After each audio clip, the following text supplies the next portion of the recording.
Good morning, degenerates, and welcome to another episode of Boring Crypto IO, a place where I read you the boring crypto news every morning, Monday through Friday, so you don't have to. My name is Not Important, and I'm your host. Let's get into it. Bitcoin price slides 5% in 60 minutes amid Silvergate uncertainty. Coinbase cutting ties with Silvergate forces crypto hedge fund to find a new bank. U.S. lawmakers argue SEC accounting policy places crypto customers at risk. SEC objection to Voyager Binance US deal questioned by US judge. Okay, market guys. It's ugly. I'm sure you are aware that last night we had a big dump. Right now, market cap at 1.026 trillion. Bitcoin dominance 42.1%. ETH dominance 18.7. 24 GWE for a ETH transaction. We've got almost 5% at the full pullback for Bitcoin. Same thing for Ethereum. And just red across the board, y'all. Not looking good. Alito's got a little bit of a green. What? Weird. What else? EOS is up 7.52% on the day. EOS. Wow. Weird. Look at and I'm just look at the kind of mini charting that I got. It's almost an exact opposite of what the rest of the market has done. They've been going up as everything is trending down, and when we hit this dump and pull back, it bounced hard. Yeah, guys, just things aren't looking good right now, and that's why I was saying, just be careful yesterday. Let's just go ahead and look at Bitcoin. So we had this little mini trend line forming. You guys, I told you the ranges I was looking at, figuring out what we were going to do for however long. Was either A, we're going to try and get above this 23,876 level and continue past 25 hopefully, or we're going to bounce between this 22,738. Well, unfortunately, when we broke down last night, we broke all the way through it and almost came all the way down to the 21,764 level. And almost hooked all the way down. What we did do though, and I don't have this level marked, is we hit 22. This is crazy. We hit 22,000 exactly. Like, there's 22,000, and we hit it, which is interesting because back here, around the 12th of February, 13th of February, this was resistance. And that's exactly what we bounced off of last night. I'm trying to see where we're at right now too is actually big wick support from back here back in January. Let me see if I can scroll back to see if this turns into anything else.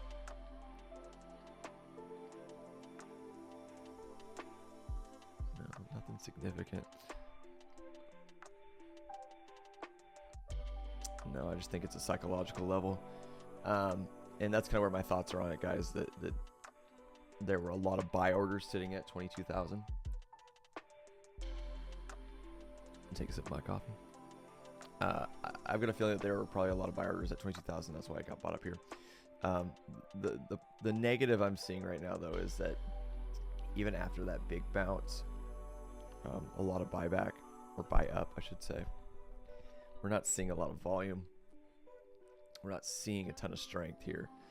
A lot of these candles right here, these last three on the 4 hour, are looking very undecisive, which isn't good. Let's look at 1 hour real quick. Yeah,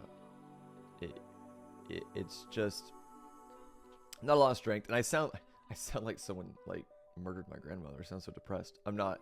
I'm just trying to. I'm not seeing a lot of. Not seeing a lot of information to make decisions off of, right? Personally, I wouldn't even be in the market right now. I mean, if you're dollar cost averaging, things like that, absolutely no big deal. That's these ups and downs. But my risk threshold would keep me out of the market if I was doing any kind of like short time frame swings, 4 hours, 1 hour, things like that. And that's where my head's at. As well as, we are definitely going into the weekend. we know how weird things get during the weekend, how volatile things get during the weekend. So with that being said, guys, we're going to move on to ETH. But per usual, I'm not a financial advisor. This is not financial advice. I'm a terrible trader. Don't pay attention to me. Now, if you are trading, be smart, guys. Stop losses in place, etc., etc. Trade conservatively. That's what I always say. All right, moving on to ETH. Same thing. ETH wicked all the way down to that 15.42 level that I have marked. We hit it perfectly and bounced off of it. And now we are holding at 15.65, which a little bit of support back here. A little bit of support right here. Oops. Yeah, I guess we'll mark it. It's a decent support level. And I'll show you why I think that. Literally right where we're at. Don't want you red. We'll just make you white. And I don't want you that thick. There we go. Okay. Support. This is what I'm thinking of. Support, support, support, support, support, support. And support right here. So it's got some kind of strength to it. But keep an eye on it, guys. That's what we're doing right now. That's where we're at. Definitely keep your eye on this 15.42 level. If we break this, there's a possible we're going to 14, maybe even to 14.16 or 14.85, and then possibly 14.16. And that's what I'm looking at, guys. That's pretty much the charts right now. Yeah, just be careful going into weekends. You know how it goes. All right, on the news. Bitcoin price slides 5% in 60 minutes amid Silvergate uncertainty. The price of Bitcoin fell sharply on March 3rd, wiping $22 billion from Bitcoin's market cap. Ouch. The price of Bitcoin fell more than 5% from 23.5 to 22.240 in just over 60 minutes on March 3rd, amid a wave of uncertainty concerning crypto-friendly bank Silvergate Capital. The price drop wiped $22 billion from Bitcoin's total market capitalization, which is now at $430.9 billion, according to Cointelegraph Markets Pro. ETH, XRP, Cardano, Matic, and other non-Bitcoin cryptocurrencies also suffered a similar sharp decline. Okay, which is interesting. People tweeting this, like, this isn't. I gotta be honest. This people act like this is like a super like abnormal move. It's not. Look at these candles. It's the same move up right there. Same move up right there. Same move down. Almost the exact same move down. So don't the hype train as if this is like as if this is something abnormal for Bitcoin to do. Oh my god, it moved $1,200 in 60 minutes. Yeah, she'll do that. All right, moving on. Marcus Stylen, the head of research at digital asset platform Matrixport, told Cointelegraph that he believes the price fall is linked to the recent Silvergate Bank controversy, which with its delayed annual 10K financial report filing, in addition to an increased effort by United States regulators attempting to restrict ties between banks and crypto firms. The drop is due to the continuous fallout from Silvergate Bank, as there is now more uncertainty about fiat on and off ramp. In addition, there are now wider industry concerns that U.S. regulators are trying to cut off further banking relationships between crypto firms and FDIC-insured banks. Nevertheless, this is playing into the hands of Hong Kong and China, which are becoming more crypto-friendly. We know this. We have seen an increase in stablecoin activity as a sign that crypto firms are using crypto rails to move money around, he added. Several technical analysis on Twitter claim to have predicted the fall from $23,000 resistance. Some graphs for you guys. The last time Bitcoin was priced at 22,250 was February 15th.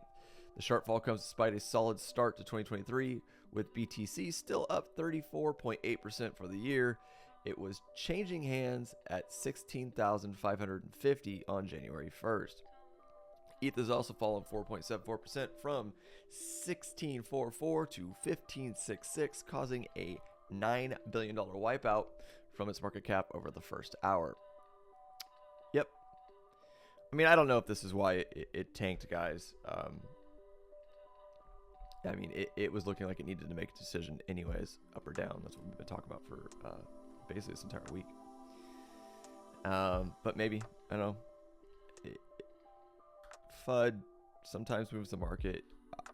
With the latest like FTX things like that, I thought that maybe we were past the point of a bear market where negative news would affect the market. Negative FUD, negative things in the market would cause a big sell-off like this, but guess not. Let me know what you guys think. Comments down below. Moving on. Coinbase cutting ties with Silvergate. Weird, Silvergate again. Forces crypto hedge fund to find a new bank. A total of 5 crypto companies ended their partnership with Silvergate Bank on March 2nd after a series of lawsuits and investigations against the bank. Silvergate Bank, a prominent lender to crypto firms, lost 5 partners on March 2nd due to a slew of investigations and lawsuits against it. Coinbase, Paxos, Gemini, Bitstamp, and Galaxy Digital were some of the most notable crypto firms using Silvergate as their banking partner. However, the termination of service by Coinbase has also forced crypto hedge fund to look for an alternate banking partner. On March 3rd, a crypto hedge fund called Digital Asset Capital Management, DACM, with assets worth over $400 million, announced it was looking for a new banking partner in Switzerland post-Silvergate chaos. DACM used Silvergate's real-time network to move funds to and from Coinbase Global's platform. In an interview with Bloomberg, DACM co-founder Richard Galvin said that although certain banks in the United States can handle crypto transactions, they are not as crypto-focused as Silvergate. He added that finding a new partner could take time, and they are speaking to some Swiss banks. Switzerland was one of the first countries to regulate and offer banking licenses to crypto banks. SEBA Bank AG, for example, is a fully regulated institution that secured a banking and securities dealer license from the Swiss Financial Market Supervisory Authority in August of 2019. Silvergate was popular with crypto companies because of its instant and real-time bank transfer services. Thus, moving funds in the absence of such facilities might take longer. In the US, Signature Bank seems to be the next popular fintech bank of choice for crypto companies. Coinbase had already shifted its prime customers' banking transfers to Signature Bank. Signature Bank might be the next best choice for crypto firms, but the question is, for how long? In December of 2022, Signature Bank announced its intention to withdraw up to $10 billion in deposits from clients holding digital assets, starting a general exodus from cryptocurrency sector. The bank has already severed ties with Binance, discontinuing its Swift banking services for the crypto exchange. While crypto companies have always found it difficult to find a banking partner due to the absence of clear regulations around the market, the Silvergate saga has raised the difficulty level of transferring cash to crypto exchanges. Maybe it was about Silvergate. Who knows? All right. U.S. lawmakers argue SEC accounting policy places crypto customers at risk. Everything the SEC is doing against crypto right now is putting crypto customers at risk. Anytime they file a claim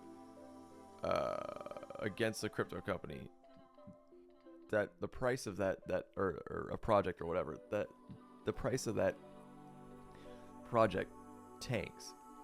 It's the dumbest thing I've ever heard. Which means people are losing money that are holding those tokens. All right. While the bulletin was intended to provide clarity regarding the accounting treatment for digital assets, it has been criticized by both lawmakers and regulators.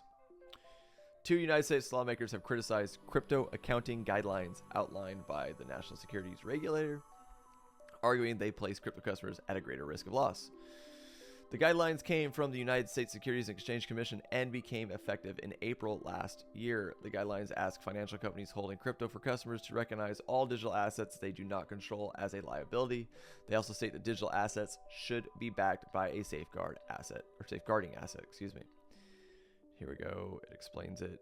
If you want to go follow Corey Clipson, you can read that. However, Senator Cynthia Lummis and Representative Patrick McHenry argued on March 2nd that these guidelines will likely discourage regulated entities from engaging in digital asset custody, which is the opposite effect of what the regulators should be doing. In a letter to ranking individuals with the Federal Reserve System, the Office of the Comptroller of the Currency the Federal Deposit Insurance Corporation, and the National Credit Union Administration. The lawmakers argued that while Staff Accounting Bulletin SAB 121 was intended to provide clarity on accounting treatment for digital assets, it carried negative side effects. They wrote, SAB 121 places customer assets at greater risk of loss if a custodian becomes insolvent or enters receivership, violating the SEC's fundamental mission to protect customers. Where are they doing this? This is what I know I keep deviating from the article, guys, but please explain to me how in God's name, if the SEC's fundamental mission is to protect customers, who are they protecting? I'll wait. Someone please answer this question. And how are they doing it? I'll wait. Right. All right. Moving on. The lawmakers argue that the effect of SAB 121 will be to deny millions of Americans access to safe and secure custodial arrangements for digital assets. The lawmakers also disagreed with the breadth of digital asset definition in SAB 121, arguing that more nuanced hierarchy for this asset class, which considers the opportunities and risks of digital assets with different functions, is necessary. Lawmakers, including Loomis, have kicked up a fuss over the SEC accounting bulletin in the past. Last year, 5 Republican senators, including Loomis, sent a letter to the SEC on June 16th sharing their concern that the bulletin amounted to regulation disguised as staff guidance and did not adhere to the Administration Procedure Act. The SEC Commissioner Hester Pierce shared similar concerns on March 31st, soon after the bulletin was released, noting it was the way the change is being made rather than the accounting determination itself she took issue with. She characterized the change as yet another manifestation of Securities and Exchange Commission's scattershot and inefficient approach to crypto. Right. Let me know what you guys think down below. All right, last but not least, SEC objection to Voyager Binance US deal, questioned by US judge. United States judge scolded the Securities and Exchange Commission over its vague objection to Voyager's restructuring deal and asked for specifics on its concerns, which, before I even get into this article, it says everything makes sense. It sounds like everything we've been saying. The SEC has just been throwing mud at a wall and hoping that something sticks. They literally have no case every time they bring a charge against any cryptocurrency. They're just hoping that a judge will make a judgment in their favor, which doesn't seem to be the case. Hence this article. The bankruptcy judge on Voyager's digital asset cases reportedly scolded the United States securities regulator over its ambiguous reasoning for objecting to the crypto lending firm's proposed sale to Binance US. At a March 2nd hearing in New York court, U.S. bankruptcy judge Michael Willis said the Securities and Exchange Commission had basically asked to stop everybody in their tracks without explaining how to address concerns it had over the deal, according to Reuters report. The court was considering a restructuring plan announced on December 19th to bring Voyager out of Chapter 11 bankruptcy that would see crypto exchange Binance US acquire its assets for $1.02 billion. An option Voyager said at the time represented the highest and best bid for its assets. The SEC, however, filed an objection to the sale on February 22nd, claiming aspects of the restructuring plan could breach security laws, namely the crypto transaction that will need to happen to rebalance funds to redistribute to Voyager account holders. In court, SEC attorney William Updegrove offered a reserved answer to Judge Willis when asked if the regulator believes the plan violated the law, saying, "We can't take a position at this point. The SEC is a deliberative body, and its process is a non-public one by federal law." Willis hit back saying, "Deliberative is one thing, but what have you done?" And added, "If there are reasons to be concerned here, I need to hear specifics." The sale requires court approval along with the go-ahead from the SEC and the Committee on Foreign Investments in the United States, CFIUS, which is probing the deal to review if it will entertain a foreign investment and raise national security concerns. Judge Willis is set to hear continued arguments on the bankruptcy plan on March 3rd, which is today. The proposed Binance US plan would transfer Voyager customers to the crypto exchange. Those customers would then be able to withdraw their funds for the first time since the platform filed for bankruptcy last July. Customers would reportedly recover over 70% of their deposited value as of the time of the bankruptcy.